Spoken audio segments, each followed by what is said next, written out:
What's going on, guys? Thanks for tuning in to another episode of the Red and Gold Standard podcast. My name is Zach Hernandez, and this evening I'm joined by my man Mike Andrews of Nothing But Niners. Mike, how you doing this evening? All is well, man. Happy to be here, yo. I'm excited, man. Brick by brick drop tonight. You know what I'm saying? Like we got some good stuff in the pressers today that came out. I'm just excited, man. I had the day off. I'm not on call for the first time in what feels like forever. So it was just a good time to come out, chill, played some Call of Duty with my son. Haven't done that in a while. That was fun. So I'm excited, man. I'm having a great night. All right. Yeah, I love it. Days off are always good. If you're watching on Twitter, head over to youtube.com/49ers Hive. Join from there. So that way you can comment your thoughts and we can actually see and interact with them. If you're commenting on Twitter, we're not ignoring you. We just can't see them. Our guy, Matt, isn't able to make this. This was kind of a bit of a last minute show due to my fault. Totally forgot. Had a little too much vodka last time we agreed on the scheduling. But we're here, so that's all right. Mike, 49ers football is back. We had the Hall of Fame game. Is it really football? Is it not? I don't know. I watched it. I enjoyed it. But we'll finally get to see Trey Lance, even if just for a couple of series, lace him up. Before we get into the X's and O's, what are you looking forward to seeing the most Friday evening? Yeah, so I'm actually really excited. This is going to sound messed up, but some injuries have me very excited, right? So we know that Charvarius Ward is out and Emmanuel Mosley are out. So I'm excited to see who they put in there with the 1 and 2 corner position to see, who's going to be the guy to step up. Are they going to do like a rotation thing where one guy's out there for just the first down, leave the whole starting defense out there, and then put another guy out there? Are they switching sides? How are they playing? Field and boundary? You know what I mean? So the second and third cornerback position, I just realized I'm crooked. The second and third cornerbacks are, the third and fourth, I should say, are going to be big for me to watch. I want to see who they're putting in the nickel, how players are doing. There's a lot that I'm actually looking forward to. I can't wait to see Spencer Burford. You know what I'm saying? Like, we're hearing a lot about this young man. I want to see Brindell. I want to see Brunskill. And I want to see Mike McGlinchey. Kyle did confirm that we will see Mike McGlinchey out there. I want to see how big Mike is recovering. Kyle's saying that there's no restrictions. So I'm actually pretty surprised by that. And he's going to get out there already. That was a nasty injury. And if Mike can come back and be, as good as he was before, we are going to be all right, man. We're going to be all right. So I'm hyped about that. There's so much, right? I was telling Ash the other day, I'm like, just the thought of waking up and I know looking a little ahead, but it's Sunday. You hear the NFL theme song on Fox. You got something on the grill. I'm so excited for football to be back. I know we're not quite there, but hey, couple of weeks and we're there. As far as 49ers and Friday, Trey Lance, it's got to be Trey Lance. I mean, everybody's looking forward to him finally getting these starter reps. He had a full off season as the starter, completely devoted. The first unofficial depth chart comes out, and Jimmy Garoppolo is 4th on the depth chart, which if that doesn't signal to all of these fans that he will never take another snap for the 49ers, barring some unforeseen catastrophe, I really don't know what does. I'm looking forward to that. I'm looking forward to seeing some Trey Sermon.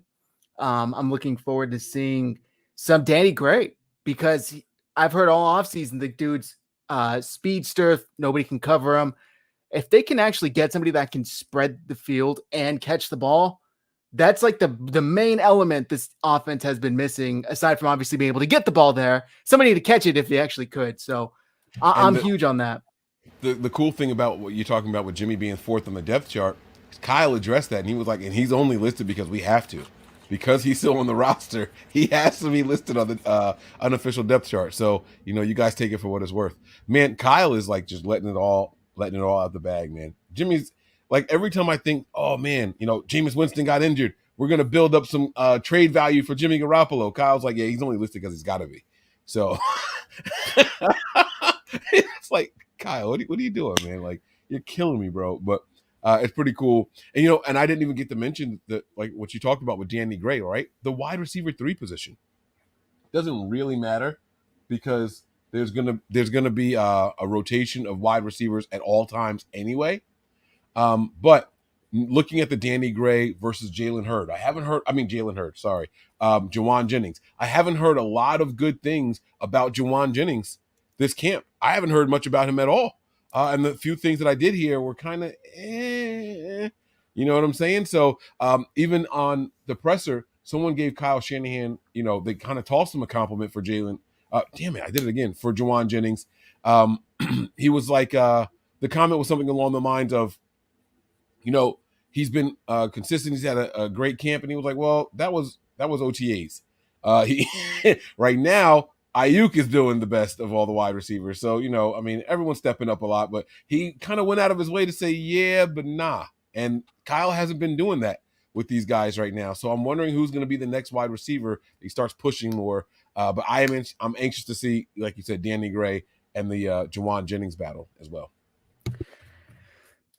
It's funny to me that the season begins with the Packers because we ended their year obviously last year. I doubt we're going to see much of their starters, specifically Aaron Rodgers, at all, but it still is just funny that this is a very familiar matchup for both teams. Trey Lance will get his first taste of it. Obviously it's meaningless in a sense because it's just preseason. There are so many things though. I mean, Anthony Lynn coming in here.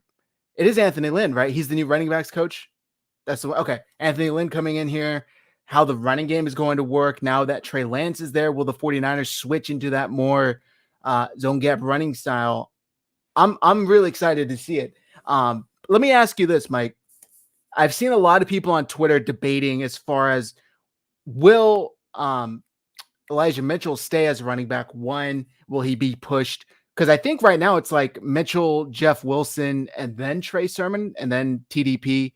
How do you see that shaping out throughout the year? And obviously starting a little bit on Friday evening.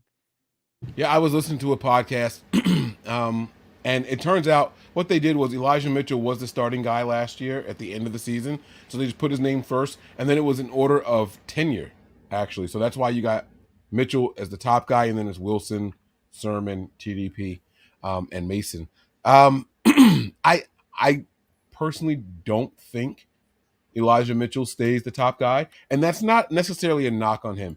Kyle credited this guy for playing through multiple injuries, broken ribs and things like that. And if this backfield is what we think it's going to be, there's going to be no need for him to continue to have to be that guy. You know what I'm saying? So we're talking about at least a rotation. If he's as injury prone as we think he is, and you can be injury prone and still play through injury. So let's be very clear with what I'm saying, right? What they say the difference was between injured and hurt? You can't play injured, but you can play hurt, right? So he's hurt prone. Let me call him hurt prone, right? If he's as hurt as often as they made it sound like he was last year, I can see them saying, yeah, we're not going to risk it. We'd rather have you healthy later on. So we got some nice rotational guys right here. Take a back seat. So I don't think he is the guy this year in the running backs room.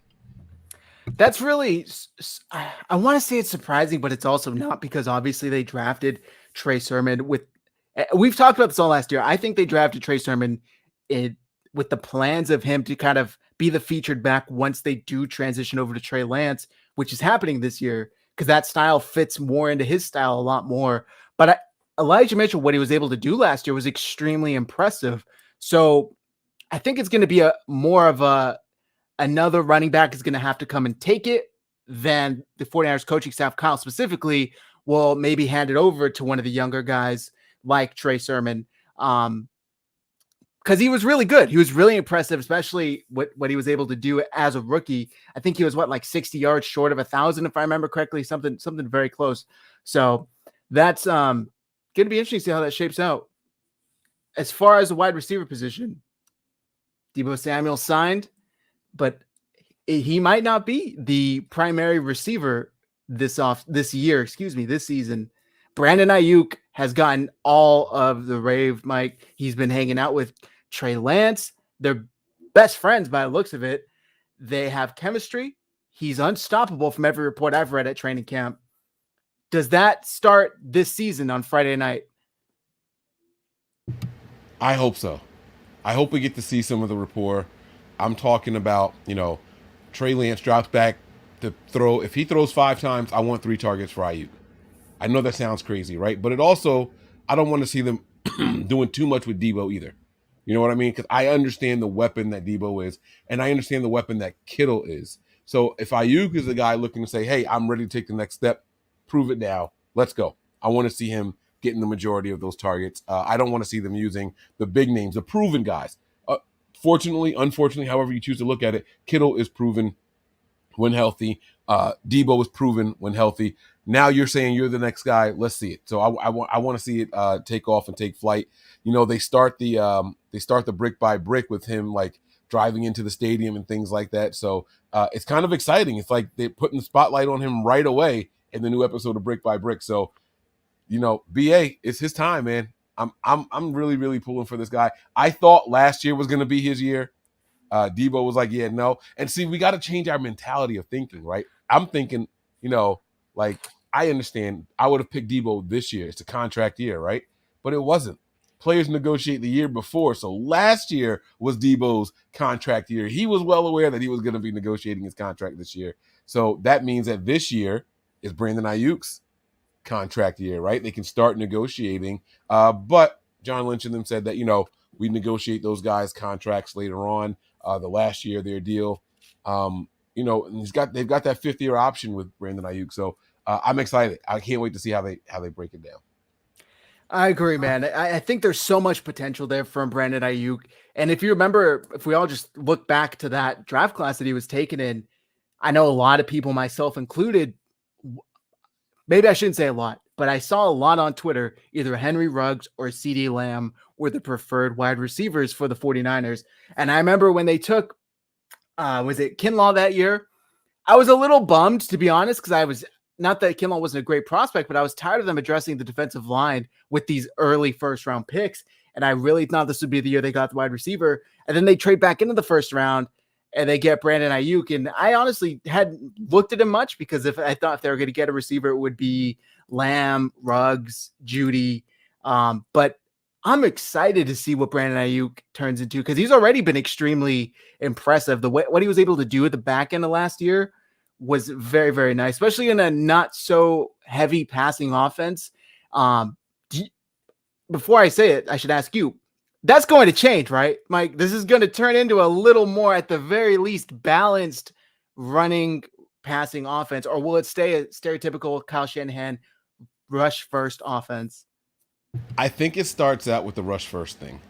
I do. I don't think they're going to try to overwhelm Trey Lance. Now, I'm saying rush first. Jimmy Garoppolo and the 49ers were still averaging something like 260 yards a game or something like that. That's not bad when you stretch it out over 17 games. It's still going to put you in the, 3,800. I don't, let me see let me calculate here while I'm saying this. But 260 times 17, it's going to still give you a solid season, right? 260, 17. I mean, that's for over 4,000 yards. All right, so I lied. They're not averaging that many because we haven't had a 4,000 yard passer in quite some time. But that's something that's doable, right? That you don't have to be a world beater to come in here and do that in this system, especially when you include checkdowns and passes to the running backs and tight ends. I'm not willing to say that this is going to all of a sudden become this offense where we're just airing the ball out, throwing the ball 35, 40 times a game. I don't think we're ready to abandon that yet. They have a really good a room of running backs. Anthony Lynn is in here now, former head coach, but this guy is a run game specialist. Like, this is what he does. It's what he prides himself on. I think we're going to see a more balanced attack. And what I mean by more balanced is, although we ran the ball a lot last year, probably one of the highest percentages in the NFL, I think we use it to set things up. When you think we're going to run, we can pass. When you think we're going to pass, we can run, and vice versa. Where last year it was like, oh God, like, Debo, give me the ball, Kyle, give me the ball, right? That was a big third down. It was like 3rd and 7. And no business running that ball on 3rd and 7. But because of the limitations of the quarterback, we were like, all right, let's try something. Maybe we can catch him off guard, and we run the ball with Debo. I think those days are kind of over. I think it's really a more balanced attack. If it's 3rd and short, that's where we want to be. Now we can play action. Now we can, you know what I mean? Where before it was like, nah, 3rd and short, we're just going to run the ball. We're definitely going to run the ball because we don't want Jimmy to miss anything over the middle. We don't want to overthrow. We don't want, you know what I mean? So I think it's going to be more balanced in the truest sense right there. 514 passes attempt, 419 last season. as balanced as it gets. Right, and that's what I'm saying. This year, I think it's balanced as far in a different meaning. I think it's balanced as in like this is what an offense is supposed to look like, but later. You know what I mean? That you keep, Zach, honestly, 3rd-and-1. What are the Niners doing last year? They're running that ball. They're keeping it on the ground. Quarterback sneak.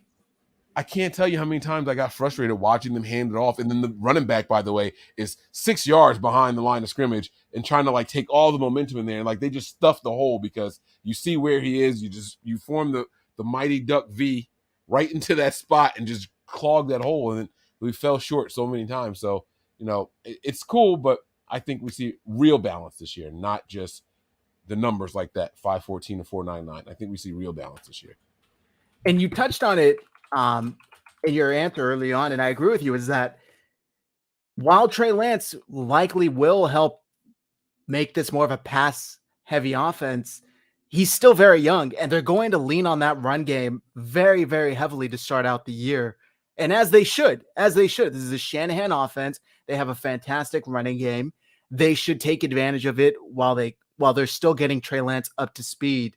While we're on the topic, though, of quarterbacks, Jimmy Garoppolo and Trey Lance, did you happen to see the quotes from Kyle Shanahan on the I Am Athlete podcast, Mike? I didn't, and it's funny because I'm subscribed to the I Am Athlete podcast. Now, what I do is they have a bunch of different ones, like I Am Athlete at night. Then they have the regular ones, and then they also mix in ones with I'm not going to say I Am Her because I don't want to sound sexist, but they had one where it was like women hosts. So I don't have it set to automatically download. I refresh every couple of days and then go back and look. And I haven't looked yet. And someone was like, yeah, Kyle Shanahan was over there and he said some good stuff. Mike, you should take a listen. So I got to get over there. All right. Well, I'm going to pull it up here. Let me take this away. It's not go. the video.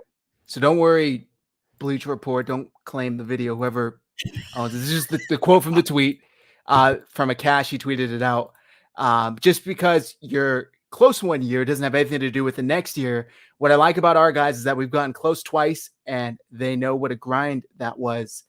Jimmy has played as good here as any quarterback, in my personal opinion, since Steve Young.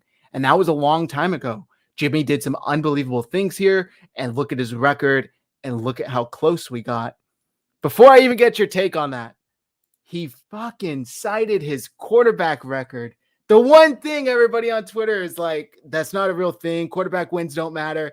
And Kyle Shanahan, of all people, cited him. Mike, what do you make of that quote? Steve Young. Steve Young. I know. The Steve Young thing. Like, I don't know if you saw my eyes. Like, I looked up when you said, remember how I said, Kyle, like, come on, like, help me sell Jimmy a little bit. Like, dude, you're being too honest.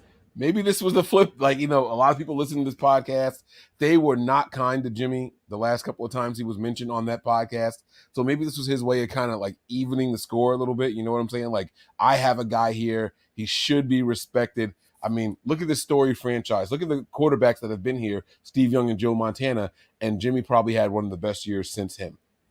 I guess. You cannot tell me. I'm sorry. And that is a really good point. I didn't even think about that. They're still trying to trade this guy. So maybe Kyle Shanahan's like, hey, I need to talk this man up. Let's remind people how good he was. What's up? Number one passing yards for the 49ers in history, the history of the Niners. First place, you know who it is? Most passing yards in the season. Jeff Garcia. Second place? Steve Young. Third place? Joe Montana. Steve Young. Okay. Fourth place? Jimmy freaking Garoppolo. It's a different era. Oh my God. It is. Oh yeah, no, it's definitely a different era. Jimmy Garoppolo was in fourth place, 3,978 yards, and that was 2019. So, and then it's followed by Steve Young, and then Joe Montana, then Jimmy Garoppolo again, then Joe Montana. So Jimmy Garoppolo's 2 seasons when healthy have been in the top 10 for the 49ers, statistically speaking. And I think that's what Kyle's trying to do, trying to paint a picture like he's a serviceable guy. He can come in and he can help an organization. I have to hear it in context. Other than that, I have to hear what the question was, not just the response there. That Akash, am I saying his name wrong? I think it's Akash or Akash. Akash. No disrespect intended at all. I apologize. But however the gentleman tweeted, I think I want to hear the context around it, like how, if he was trying to big him up or if they said, what, because Brandon Marsh was a very straightforward person. What would cause someone to want to trade for Jimmy? Why in the world would someone want to trade for Jimmy? Like, he'll ask that kind of question to Kyle Shanahan, and two blunt people speaking at the same time is going to be very interesting. So I want to go back and listen. No problem. I agree with 49ers throwback here. Jimmy isn't the best since Steve Young. I tweeted that out. Jimmy isn't nowhere near Colin Kaepernick and Jeff Garcia.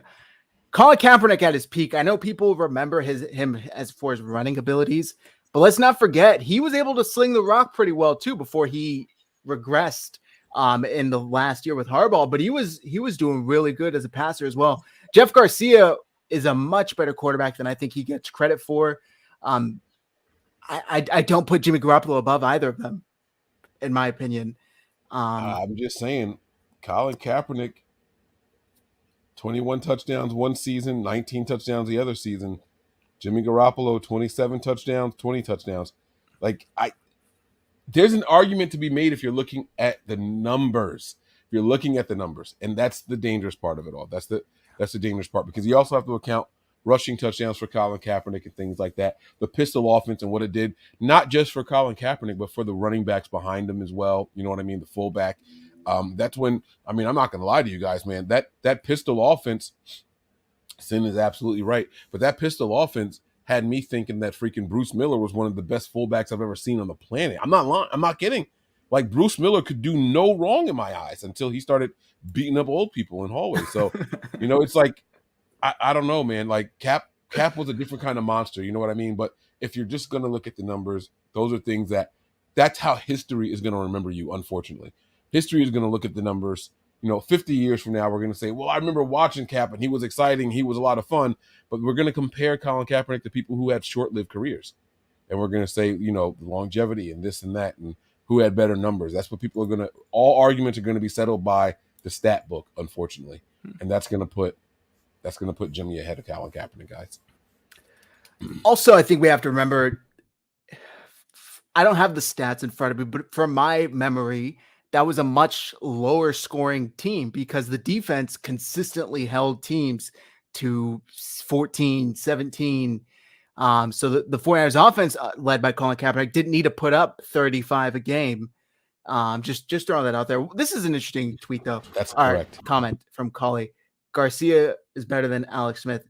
Was Alex Smith, with his prime years here under Harbaugh, once he finally got stabilized, was that a better quarterback than Jimmy? No? It wasn't. I know that sounds blasphemous, right? Alex Smith was a little – he was – people – well, you said that 1 year, so let me try to keep it in context. Because I was going to talk about the checkdowns and things like that. They did open it up a little bit more with Alex Smith, but not much more. Not much more. And even in that 2011 season, when they won 13 games, that was probably Alex at his prime. Here, no, it was not better than anything Jimmy Garoppolo did as a 49er. Now, you fast forward to 2013, where he's with Andy Reid and the Chiefs. Alex Smith is better than what Jimmy did here, for sure. But here with the 49ers, Jimmy Garoppolo was better than Alex Smith. And I'm a big Alex Smith supporter, a big Alex Smith advocate and fan. And I don't slander him anymore. And it's funny because there was definitely a lot more negative with Alex Smith than there was positive. But I am a person that to this day, if I see Alex Smith doing something, I'm cheering for him. I'm rooting for him and his family, his kids. They've been through so much. Like, I love Alex Smith. So, but no, Jimmy was definitely better than Alex Smith. Sorry. Alex Smith is a fantastic person. Matt knows his family personally. I met him a couple of times. It's kind of a sad story, but 2011-ish, there was a girl in my hometown, Sierra Lamar, who went missing. And Alex actually came down and helped with the search party. Was very, very, very helpful putting out all the information on social media. Good dude, really good dude. It's unfortunate to see what happened to him injury wise, but great dude. There's this comment here from Sin. The elephant in the room question for Kyle: if Jimmy's so good, why are you moving off of him? And there's a clip here that I want to play from the I Am Athlete. I haven't heard this, so we're gonna listen to this together for the first time. And this is from. Is this gonna mute me if I try to speak at the same time? I don't think so. Well, you know, the exact moment when you said this is the guy, because that was a bold. That's what's funny, because everyone wants to know that exact moment, and you should ask people who have to deal with me. That moment changes every day. Like, because when I have two things I believe in, I always check myself a lot. So I mean, I always compare it to how I buy houses. Like when my wife would bring me to a house she loves, I go through the house and I point out every single thing that's wrong with it. Usually by the end of it, she's in tears and she's apologizing to the realtor for how offensive I've been. And then I come out and they're out there and they're like, "What do you think?" I'm like, "Oh, I like this one. Let's get this." And they're like, "What the hell are you talking about?" And I was just like, "No, I realized the things that were wrong. And I know we can fix those three things. So let's go out the potential of this." And that's how I was with him and Mac, because Mac had so much good stuff on tape the way he played. And Trey, I loved what he put on tape. It was a year of football. So it wasn't totally enough, and especially the division. But the more you dive into it, the more I got to know the guy, the more I got to find out some stuff about him, the more I believed in what I didn't see and what I believe we will see. And Instant reaction. the more I believed in what I didn't see and what I believe we will see. What I didn't see with Jimmy and what I believe we will see with Lance. And that's it. You move on from him for more. I believe we can get more from someone else. And what he's not doing is frustrating me. We've heard it. We've talked about it on all of our platforms. How many times have you seen Kyle on the sideline yelling at Jimmy? Remember the quote that came out last year? "This is simple shit I'm asking you to do. Can you do it or not?" Right? What was it, that Vikings game, I believe, or Lions game? One of those two games early in the season, 2 or 3 years ago. "Throw the fucking ball, Jimmy." Like, these are quotes from Kyle Shanahan captured by hot mics that made it to the media. You know what I'm saying? So that's just the way it is. And I saw a comment. I don't know who said it. Alex Smith over Jimmy because he was clutch in that Saints game. You guys got to really think back to how that game started. That defense is the reason that offense put up, that 17-3 lead that they had and then relinquished to the Saints and all that stuff. Yes, he came up big at the end, that rushing touchdown, then finding Vernon Davis at the end, but he could not get it done with his arm. And that defense was a large part knocking players out the game. That fumble as the Saints open up the game to drive down the field, and then they hit, was it Pierre Thomas? Pierre Thomas, yep. Dante Hittner knocked him out the game. Dante Whitner knocked him out the game. It was so crazy. That was, by the way, one of my favorite games ever for multiple reasons. But he hits him. The ball is jarred loose. He doesn't even care about the ball. He gets up and flexes as everyone is running and piling onto the ball. He's walking away. The play is over for him. You know what I'm saying? Yeah. The play is over. But people are going to, chalk it up to Alex Smith being clutch and all that stuff. Watch that game again. Alex Smith had his Jimmy Garoppolo moments in that game. That's probably the most watched 49ers game for me because of what was going on. I drove all the way to Tennessee. My brother had just came home from Afghanistan. And I had my wife, my son, my mother, and my baby brother in the car with me and drove straight, trying to make it in time to watch this playoff game. So it was a very special moment to see my brother for the first time in years, to get that embrace and everything. My wife and my son, hanging out with them and all that stuff. It was a big, big moment for me. And then I took a power nap, got up and watched the game and almost stomped a hole in his floor. I'm up on the second floor watching the game and celebrating. I'm like, let's go. I'm stomping as hard as I can. He's like, yo, don't break my shit. Stop, calm down. It was a very special moment, very special game. And again, one I've watched over and over. If you guys go back and watch it again, yes, Alex was clutch at the end, but not the whole game. There were some hair-pulling moments in that game, I promise. That first hit set the tone so perfectly, though. I can picture it now. Pierre Thomas gets hit, and it's like he passes out mid-air, mid-fall. And, locks up. His arms did this, and he never moved. He just went face first into the ground. His arms never moved. I've never seen that before. Crazy. I don't remember too many other games where the back and forth. I remember, going up and thinking, all right, we got this. And then 2 plays later, Jimmy Graham, is it Jimmy Graham? Yeah. He's, busting free down the lane for a touchdown. Darren Sproles gets the big block on that play. Oh my God. Yeah. Yeah. Like fast ass Darren Sproles. Oh man, I was so pissed. I can that game is like burned. I might watch it tonight now. You're getting me hyped again. I might watch it again tonight. That game was burned in my head, man. All right. Well, back to this game, 49ers Packers. It looks like, and you did touch on this to start the show. They're going to have some secondary players missing per Cam Inman. 49ers quarterback Travis Ward has a muscle strain that will keep him out a couple of weeks. And Emmanuel Mosley has missed the past 2 practices with the hamstring and will likely not play either. So it looks like the 49ers are going to have their younger cornerbacks out there this Friday evening. Are any of these injuries concerning to you, Mike, long-term? No. And with this time of the year, there's going to be a lot of injuries, nicks, dings, bruises that happen, and the team is going to err on the side of caution more than anything else. If this was a game that mattered, I'm sure that one, if not both of these guys would probably go out there and try to play. If this was week 15 and playoff implications are on the line, I think they would go out there and try to play through it. Week 1, maybe not, because there's a long season ahead of us. We'd rather have you for 14 games instead of 1 now and potentially lose you for 5 or 6 later, But I'm not overly concerned. Emmanuel Mosley is a player that cannot stay healthy. As much as I like E-Man, one of his biggest things, like when he's out there, and he's good, but he's got to stay healthy. No one talks about his availability on the field, and that's what's been holding him back. That's why he didn't land that big contract. The Niners weren't comfortable extending him for a long period of time. They gave him that 1-year deal this offseason, and that's what the reason is, because of he's got to stay healthy. But I'm not concerned. This is a good opportunity, a great opportunity for these guys to go out there and then against a Packers wide receiving core that is unproven. You know what I'm saying? They lost Marquez Valdez-Scantling. They lost Devontae Adams. Their top guy right now is who? Alan Lazard. Alan Lazard. I heard Christian Watson's like injured. Is he even playing? You know what I'm saying? Like, so that's their top wide receiver pick in this draft, and he's not even out there. This is a very good opportunity for these young guys to look good on film against a Packers team. You know who I've heard has been lighting it up for the Packers, surprisingly? Romeo Doubs. I think he was a later pick for them.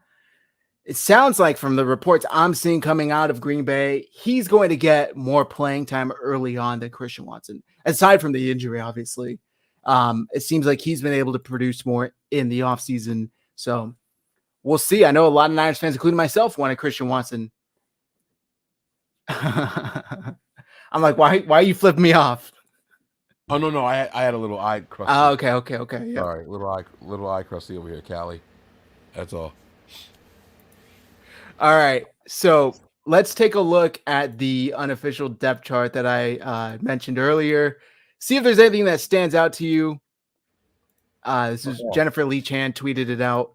Are you able to see it okay? Yeah, I can see it. There's a lot that stands out. I don't know where you want me to start, but there's a lot that stands out. Pick your wherever you want. All right. Well, the first thing is Samson Ebukam being listed as the starting left defensive end, and then Drake Jackson, right? I don't know, man. Maybe it's the cynic in me. I don't know. I've never really been impressed with what Samson is bringing to the table. Like, maybe they're seeing something in practice. And this is, again, guys, this is not the team's official depth chart. This is done by writers and reporters. But they still use this. They get this information, these positions from somewhere, right? It's not just time on the team because Drake Jackson's second. Kerry Hyder's been here longer than him. So it's not that. But why Samson? Like, I would like to see Drake Jackson go out there with Kinlaw, Armstead, and Bosa, if I'm being completely honest. I listened to Kyle Shanahan talk about Jackson and his progression. He's like, he's good against the run and in the pass. Well, if he's that good, if he's so well-rounded, then get out there and do this. You know what I'm saying? Like, go show us you can do it. That was one of the things that I noticed. The other one was Darquez Denard starting in the nickel. I guess I kind of expected it. I was just hoping to see something different. I'm still hoping. I don't know how it's going to play out on Friday, but I'm still hoping to see someone else. Not that Denard was bad, by the way, and I don't want him to see this and take offense to it at all. But it's just I want to see someone. I want to see some youth, someone that the team went out and got. Not because we had to get someone. That's how he got here. All the injuries were piling up. We had to go get him. And he was like, and he did what a good NFL player should do. Make the best of the situation that I'm in and make them say, hey, maybe we can keep this guy. And he managed to stick. So shout out and salute to him. He did what he was supposed to do. But I want to see someone else come in here and like really wow people. And then the other person is going to be Talanoa Hufanga. I don't see it. And if Tavarius Moore is healthy, I think he wins that job over Hufanga. That's my personal opinion. I haven't seen it. I watched Hufanga's presser from today. I believe it was today. Maybe yesterday. I watched so many of them. I don't know exactly what day it came out. So forgive me for being wrong. But I listened to him. He's so respectful. He's so nice. He's so kind. I feel like I'm in a church meeting talking to somebody. He's just thanking the Lord for the opportunity to be here. I don't want to hear that. Not trying to be rude. I want to hear someone saying, no, I'm here to play. He was like, I really just want to try to make the 53 and whatever happens after that. No. I want to be the starter. I'm hungry. I want to show these guys what I can do. Well, I don't really have a major weakness. I don't really have a major strength. It's all around. I got to work on everything. Like, don't give me these cookie cutter answers. I want to see that you're hungry. I want to hear. I want to feel your desire to be great. That's what I want from these guys. And I don't get it from him. He's very respectful. Now, when the pads come on, I'll be completely honest with you. If you show me what I'm saying I want to hear, as opposed to verbally saying it, hey, you don't have to say a word. You know what I'm saying? Troy Polamalu was one of the most soft-spoken human beings I've ever heard in the NFL. High-pitched voice, soft-spoken, very calm. But you see Troy Polamalu put on those pads and the helmet, and it is completely different.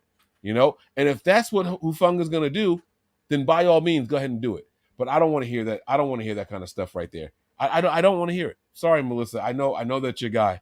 I'm not hating on him. I'm hating on what he was saying. I don't want to hear that. I want you to tell me, yes, I want to be the starter. They asked him straight up. First year, your goal was probably to make the team. Here you are the second year. They got you penciled in as the starter. Is that what your goal was, to first make the team, then show them that you could be the starter? Well, I just want to make the 53-man roster. I'm just happy to be here. I don't want to hear that shit. I don't want to hear that. Yes, I had a feeling, especially when Tart wasn't re-signed, I knew that there was an opportunity for me to show them that I could be the guy. Like, say something along those. I'm just happy to be here. I'm going to pray about it and meditate, and we'll see what happens. Kumbaya. Nah, that doesn't do it for me. But if the pads do the talking, I will happily eat my words. I'll shut up now.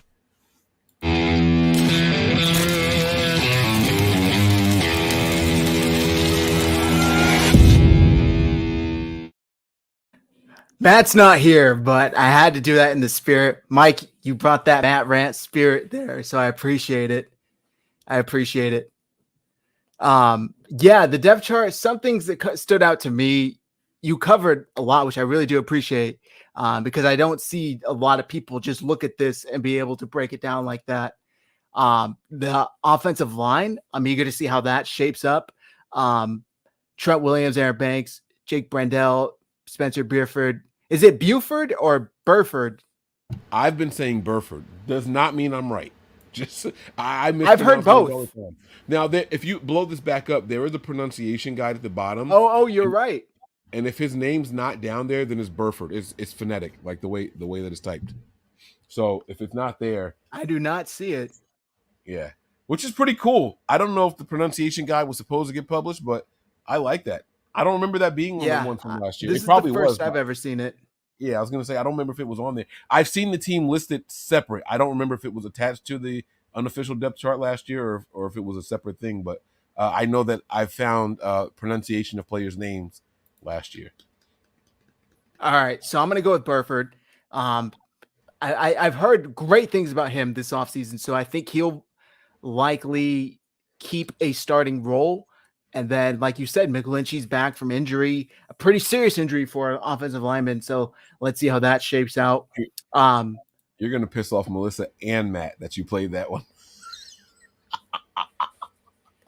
I think he'll appreciate it. I want no smoke, guys. I'm sorry. I don't want those problems. Ollie says we have to make a Mike rant now. I've been trying to think of little phrases that rhyme with Mike, and even one for myself, but there are not any that. Well, you got the Zach attack, right? Like that's kind of obvious. That's a good one, right? You got the Zach attack. I don't really know what Mike like. You would be cheating like Mike, huh? Like Mike, Mike bite, but that's not really the same thing. I don't know. If you have suggestions, throw them in the chat. Joey made a good point. As far as Samson Ebukam, 31 of 45 pressures came from week 14 championship game for Sosa. So maybe they hope he keeps it rolling. Was it you who said he could be camp casualty, or not camp casualty, but a potential cut? Yeah, that was you, Mike. I did, yeah. With how much he's slated to make this year, I tell you what, the worst thing that can happen for him.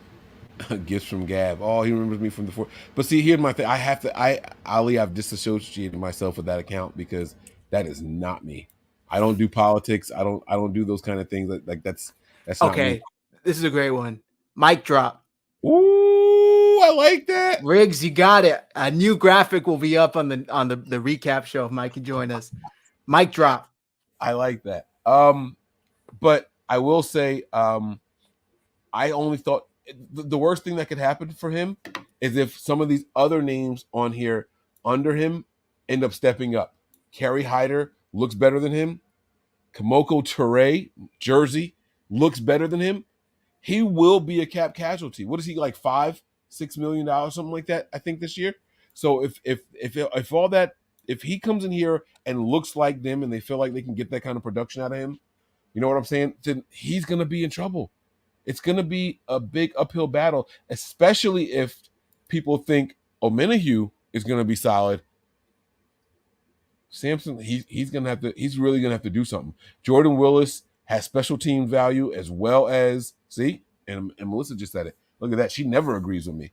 But if Omenihu is who people think he's going to be, then that's it. Omenihu reminds me of Justin Houston. Do y'all know how good Justin Houston was? No, he doesn't. You want him to remind you of Justin Houston. He does not remind you. He's Justin Austin. He's a distant cousin of Justin Houston. Justin Dallas. Justin San Antonio. That's my cheesy joke for the night. Oh my God. Yeah, it is tough though, and especially Kamoko Toure. By the way, Ebukam's contract. He signed a 2-year, $12 million. Last year, his base salary was 1.5. This year, it's 5.9 with an 8.2 cap hit. Yeah. So that's what I'm saying. He could definitely be a cap casualty. Yeah. And we're at what, $3 million under the cap right now. So we still got a little bit of wiggle room, and not many more signings coming up. But he's got to be careful, man.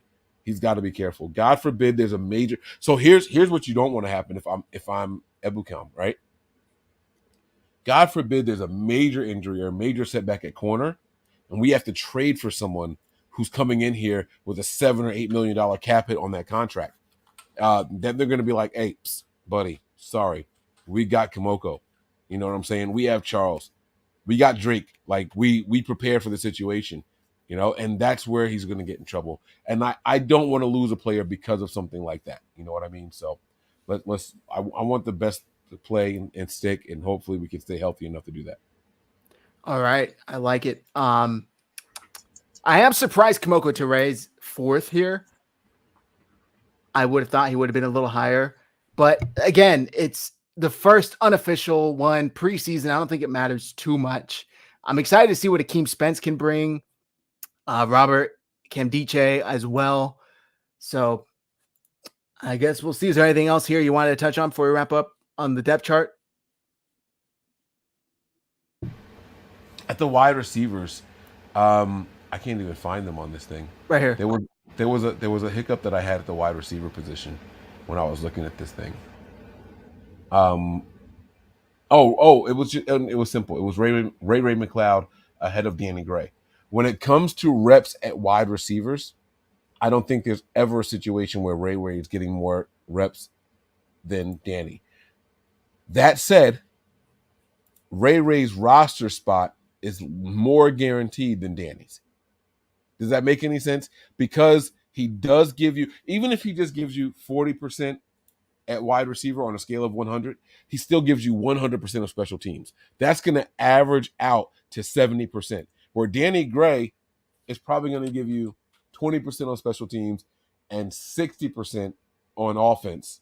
You know what I'm saying? Yeah. Then that's only going to average out to 40%. So Ray's position on the 53 is more guaranteed than Danny's, but as a wide receiver, Okay. I'm not buying it. I'm not there yet. I see what you mean. While we're on talking about this, though, I'm so excited to see what Drake Jackson can bring to this team. I think he was severely underrated coming out of the draft because of the different regimes at USC, putting on weight, losing weight, putting it back on, whatever it was. They were asking a lot of different things out of him, but this dude is like a fucking physical specimen. Have you seen this guy doing backflips and shit at camp? Like, he's so physically talented. And I think it was Middlecoff who said, like, how did the NFL let the 49ers get this guy? Like, if he had been at a bigger school or maybe one with a competent coaching staff, he would probably be like a first-round pick, a top-end first-round pick. So adding Drake Jackson to this defensive line is going to be huge. And I'm so excited to see what he can bring to an already, crazy, crazy deep defensive line. Yeah, speaking of surprises and letting people get people, I love seeing I didn't even notice that. I didn't either. I love seeing Poe listed as the first backup at the guard position there, right? Like, he's not getting a lot of talk other than he's super athletic. This guy really knows how to use his body and everything.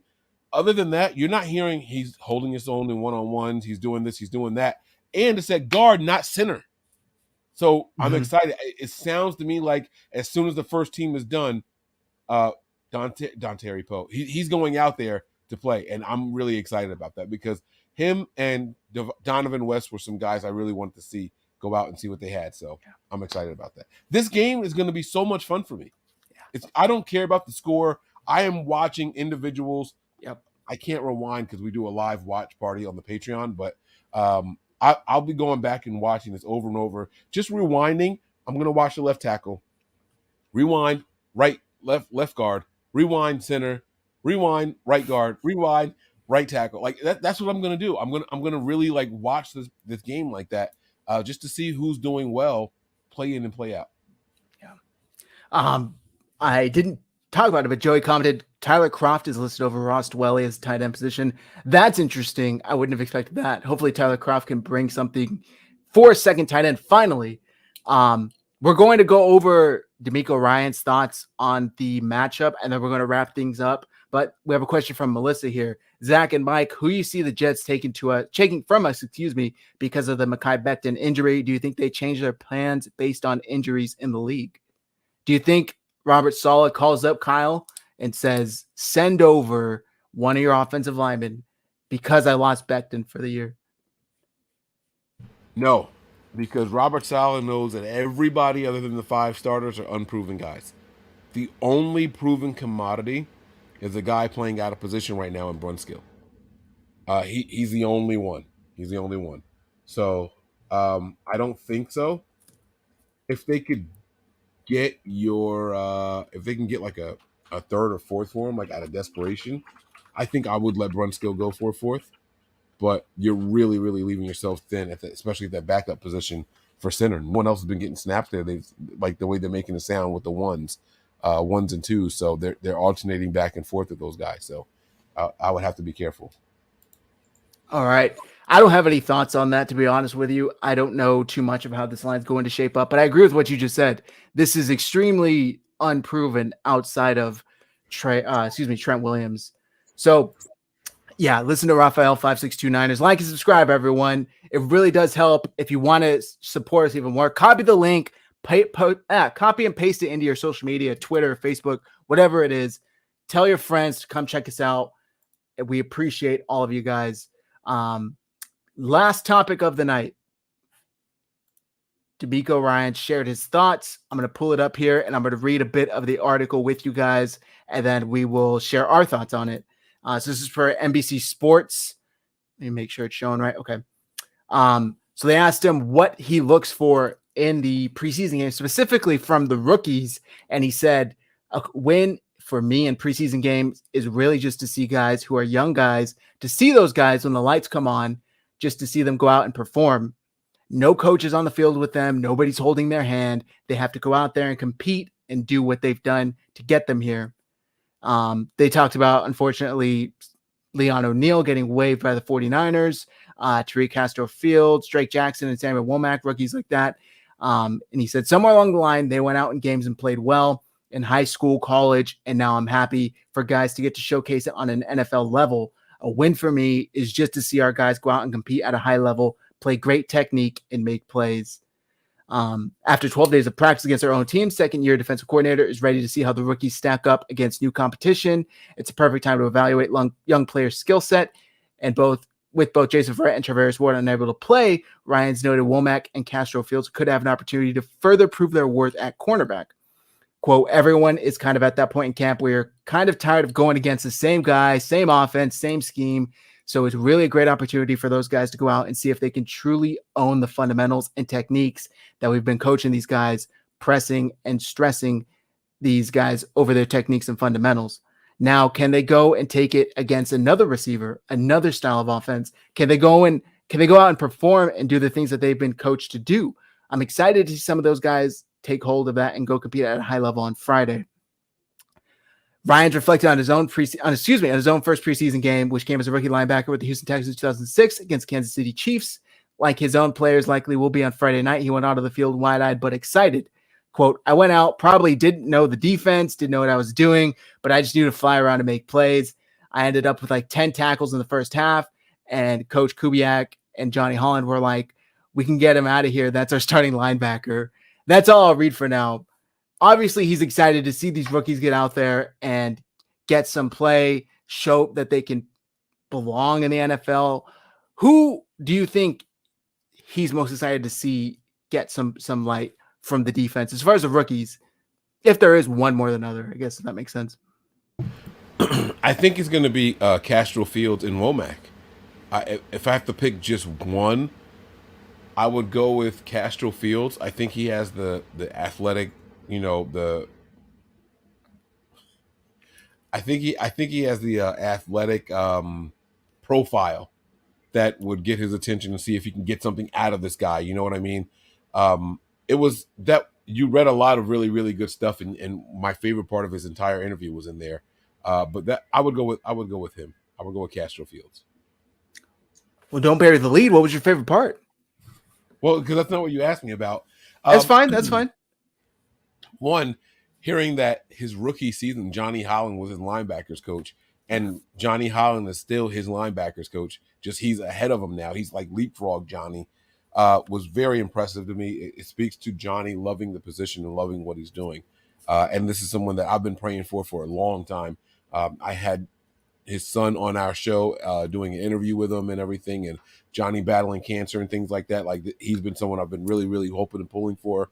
But it was the fact that he said something and the smile on his face. Yes, I can remember my first preseason game. I felt like I didn't know any of the plays. I just knew I had to run around and make plays. I had 10 tackles in the first half. And that doesn't sound that impressive until you go back and you look at a full game for Fred Warner.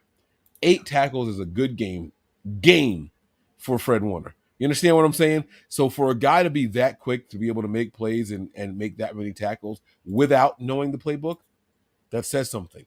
Now he probably also left his team vulnerable and exposed it a couple of times, but that tells me that when he watches these guys go out there, he's going to keep in mind that, hey, they're rookies.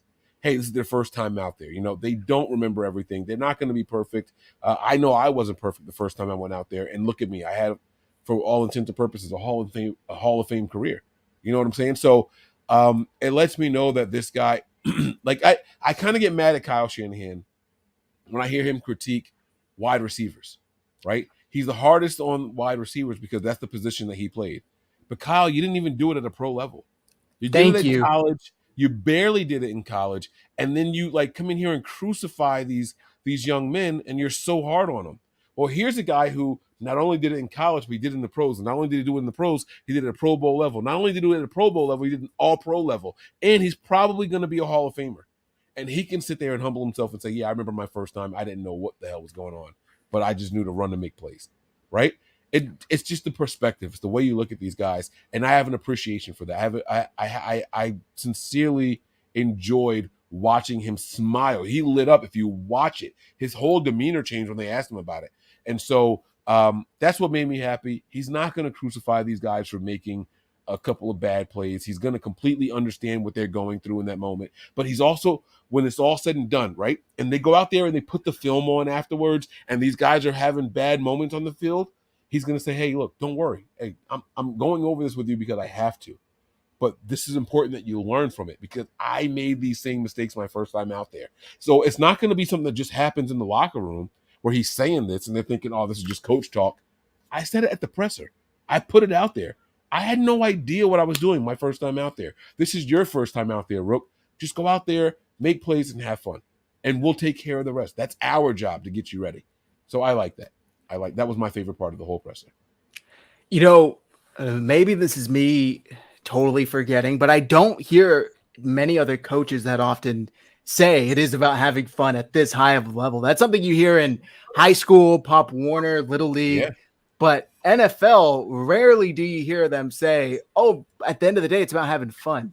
Obviously, the players say it because it's a game, but I really do appreciate that he reminded all of the players, you know, they're going in, the rookies specifically that he's talking about. This is probably some huge moment. They're going in there with so much pressure, so much stress. Not only do they have to remember everything they were just taught, they have to play at a high level to make the team. And he's like, yo, it's just a game. Like, just have fun.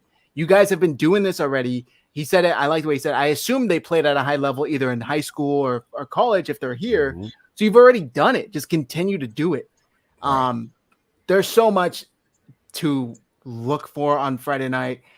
But again, I'm going to go back to Drake Jackson. I want to see what the kid brings. I'm so excited to see him. And defensive line, I played defensive line, but even so, that's not really my favorite position to watch. But I just think if the 49ers can actually get someone opposite of Nick Bosa, like D Ford was supposed to be and was for a very, very small amount of time, that defense is going to be so tough. It's going to be so tough, man. So, all right. With all that, Melissa, I do not have any words that I hate to describe athletes like you're asking. There are those random phrases, obviously, but you know, there's nothing that like I hear and it just irks me. But I'm sure I could find some if I actually thought about it. Is there anything you wanted to throw in here before we wrap things up that I didn't cover, or something that's on your mind? No. I'm good right now. We got a couple more shows to do before the game on Friday, so I'm not gonna delve too deep in here. I am really, really excited. I can't wait to watch this show along with people in our chat. Zach, you know the floor is open. I don't know if you guys do a live watch party or not, but ours will be open and live. If you want to join, you can definitely jump in there. And we get to watch it with the faithful in here going crazy, you know, just the way they are on us now. We sit back, we relax. The cool thing is there's not a lot of hot takes. It's more reactions. You know, it's raw reactions in the moment and things like that. And seeing how people feel about what you're experiencing also. So it's pretty cool. It gives you a different outlook on the games and everything. So nothing to add. Just stay tuned, guys. We got a lot of stuff planned for you here. And I'm saying here, 49ers Hive, they have a lot of good stuff planned for you guys. You're not going to miss it. Nothing but Niners. We have stuff planned for you guys as well. And the 49ers, the team itself, has a lot of stuff scheduled for you. So it's going to be good. It's going to be good. Yeah, I appreciate that. Joey's asking for a brick by brick review. Maybe we'll have to do that the next episode on our recap. We'll check it out. I haven't even had a chance to watch it yet. So before we wrap up, it came out like an hour and a half ago. Exactly. Yeah. We came home and basically set up and got this show going. But before we wrap up, we got to thank our sponsors. So let's start out with Sports Illustrated. Shout out to Sports Illustrated for sponsoring 49ers Hive. Red and Gold Standard podcast. You guys can now save 30% on your hardcover copy of Sports Illustrated, the San Francisco 49ers at $75. This is a fantastic book. I saw my guy Kurt Rosenfeld bought it today. He was tweeting it out on Twitter. It is a hard copy. It's got all of the 49ers history, all 75 years of history, and it's got pictures of all the important players, articles, quotes, you name it. And like I said, you can now save 30% off your copy of the 475. Click the link in the description and get your copy today. It's only going on through October, so make sure you take advantage of that now. And next, we got to shout out our gold stamp, as Melissa already knows. You guys can now buy gold for as little as $50 a month with Acre Gold. You no longer have to fork out hundreds of dollars to get your gold. You can buy gold like an investment, and once your investment reaches the market price of 2.5 grams, Acre Gold will discreetly send you a gold bar. If Matt were here, he would call it the gold stamp because it is rather small. However, it is 2.5 grams. With inflation being up, the dollar going down of value, put your money in something that actually retains value like gold. Click the link in the description as well. Start buying gold for as little as $50 a month. And lastly, we got to shout out T.O. 49ers great, Terrell Owens, 81 Vino. Save 10% off your entire purchase and get free shipping on 2 or more bottles by going to 81vino.com and using code 49ersHive. You will get 10% off. Terrell Owens, football great, has ventured into the wine business. Go support him, 81vino.com, promo code 49ersHive, 10% off your entire purchase. Free shipping on 2 bottles or more. Now that I got all that out of the way, Mike, let the folks know where they can find you. I'm sure they're already subscribed to you, but let them know. Yeah, guys, my personal page is Mike Andrews 83 right there at the bottom of the screen. But if you guys want to follow the business account, Nothing But Niners, nothing but 9ERS on Twitter, that is the place to find me. By the way, I don't know what the hell Frank Gore did. I don't know what's true, what's false, but get it together, bro. Like, you're so close. You're so close to wrapping up this career flawlessly. I would hate to see it go down like this. I don't know if you guys know what I'm talking about. I'm not going to say much more, but just Google Frank Gore, hit news, and wow. That's all I can say is wow.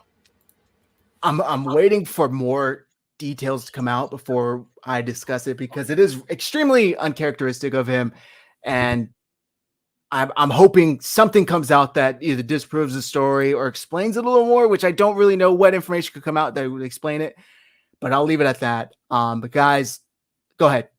I'm going to tear you up on Patreon about that. I'm going to tear you up on Patreon. I'm telling you. Yeah, I'm going to go crazy on you for that. All right, but I'm going to shut up. Let's do it. All right.